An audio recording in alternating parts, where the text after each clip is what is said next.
All right, my beautiful friends, it is Monday, August 19, 2019, and let me tell you, and I mean it this time I mean it. We have to talk. An incredible amount of information came out over this weekend. I want to recap a few things so you can understand again where we are going and what's about to happen. Seriously, it's huge. Let's start off with this. Not one of you that has watched my last few videos is surprised at what you're seeing here on Wall Street. There is a full-blown rally on Wall Street. Stocks are higher across the board. Dow Jones Industrial Average over 300 points. The yield curve continues to normalize. And I covered why this is occurring. As a matter of fact, let's just recap real quick. Again, this will give us a picture, a big picture, as to what's coming down the pike. And it's going to get a lot bigger. I don't know the words for it. Let's talk about that. So Wednesday, stocks fall 800 points. That same day, the president called the same 6 banks that run the Fed. It's no secret who runs the Fed. We all know who it is. It's an incredible thing. And this is the same 6 banks that Mnuchin talked to in December to boost the stock market. So Wednesday, the president calls the same 6 banks that run the Fed. Thursday evening, a rumor gets floated out that the Fed is going to start stimulating the economy, stimulating the market with more easy money. Friday, stocks vault 300 points higher. Friday evening, no fanfare, we find out that the president made more concessions to China the second time in 7 days. A whole bunch, multiples of Chinese products are now not going to be hit with tariffs. And I explained to you that we just lost the trade war and the stock market was going to love it.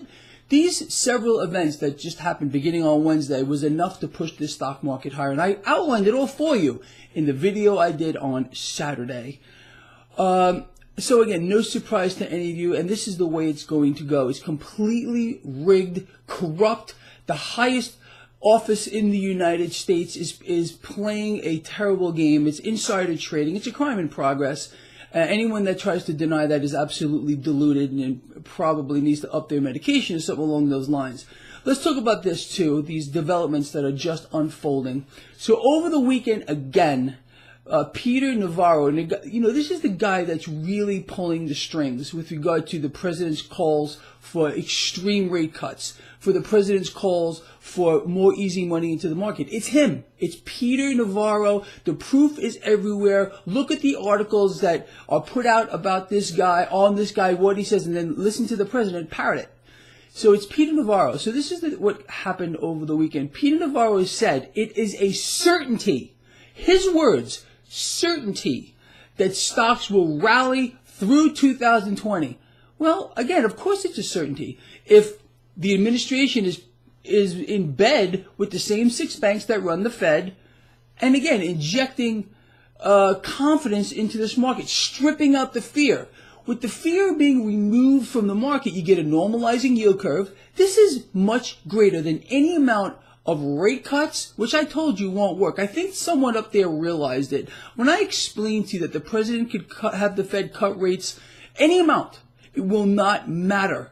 Because the market runs on confidence, and cutting rates really isn't a confidence booster for the market. It kind of is demonstrating to the market, hey, we're in trouble. We need lower rates to boost the economy, and then calls for easy money, quantitative easing, that's another kind of knife's edge here for the market. The market must be reassured that whatever happens, stocks will go higher.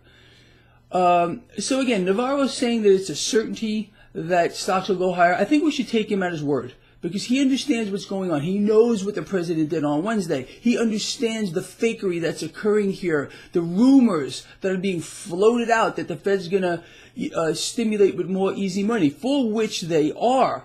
Massive debt expansion. I want to talk about that in a second as well, being that this is the title of this video. The fact that we 2 times in 1 week gave concessions to China with regard to tariffs. Now let's talk about that. How many of you have heard this? As Apple goes, so goes the market. This is a Wall Street mantra. It's the truth. Apple's market cap is so large that it's really the truth. Where Apple goes, so goes the market. As I am doing this video blog, Apple is up nearly 3%. Now, why would you believe that is happening? All right, now again, I'm going to ask you to do your own work on this, and I am not placing a link in the description of this video. I already posted it on my social networks. Look it up for yourself. It appears that all the talk about, bring production back to America, then you won't have to pay tariffs. Well, that kind of went out the window with Apple. The president said that Apple may be tariff exempt. And again, this is an effort to prop up the stock market. Of course, this is going to happen, and this is why Apple is up 3% almost 3% as I am doing this video blog. The president had a nice sit down with the CEO of Apple. They had a talk about it, and now this morning he comes out and says, well, I'm thinking about making Apple tariff exempt because it's hurting their ability to compete. I mean, really, what happened, Mr. President, to having these companies bring their production back to the United States? Did you forget all that? Seems so. All right, look. So all of these things that I just laid out for you, before it even happened, okay, we're talking over the weekend, is massively stock market positive, sucking out the uncertainty out of the market, sucking out the fear. Now, here's the deal. I had explained to you, I don't know, a month ago that we were going to see world central banks go nuclear. Well, that's exactly what did happen. A series of world central banks, surprisingly, because the market was surprised about it. The commentators on the mainstream channels were all shocked that the Federal Reserve and every other, well, not every, but a series of central banks did the same thing, cutting rates. And this is just the beginning. Now, this is where it really gets interesting. The president is now calling. Are you ready for this? Sit down. And again, don't take my word for it. Look it up for yourself. The president is calling for 50 and 100-year bonds. You can't make it up. Let's see.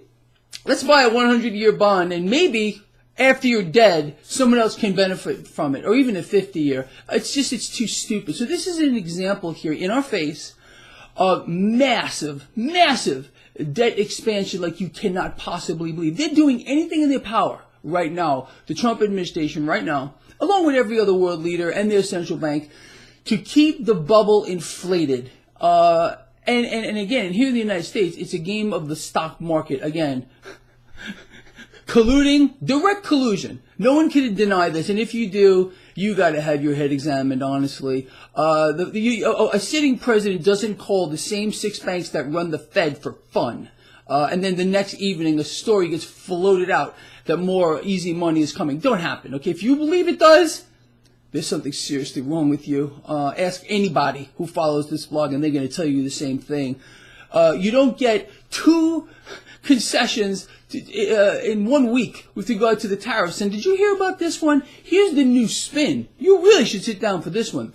The president is saying, I am not ready to make a deal with China. In other words, he's insinuating that China is ready. Oh, absolutely not. So the president makes concessions twice in 1 week, pushes off tariffs, makes a whole multiple, I can't stop laughing, of products exempt from the tariffs. China offers no concessions and is still threatening to retaliate. And the president says, duh, I'm not ready to make a deal with China. See how he has to spin it? The lies here, people, this is incredible. It's beyond belief. And you want to laugh even further? Peter Navarro over the weekend said, oh, the yield curve didn't invert. I'm going to let you think about that. The yield curve did not invert. Peter Navarro, let's see, it was reported on every single financial channel I talked about, and anyone with eyeballs, because I've shown snapshots of this, can see the yield curve did invert. So, Mr. Navarro, you know what? We're not as stupid as you think we are, or your boss. In fact, we're laughing at the both of you. Laughing at the top of our lungs like you can't believe, because you're both imbeciles. And fraudsters of the highest order. With that said, people, anyway, think about what I talked about in this video. It's pretty epic. It's truly epic. Please share it. Get it out there. Let's see how this market plays out. And for my Lions, you know exactly what to do here. Pick your spots and shred the living crap out of this market. I sincerely hope you're using the quant system. It's completely free for you right on my website. I mean, it's right there. There's no sign-ups. There's no nothing. It's there. Utilize it. It's extremely powerful. I don't know another way to put it. I love you a lot. See you at the end of the day. Again, please share this video.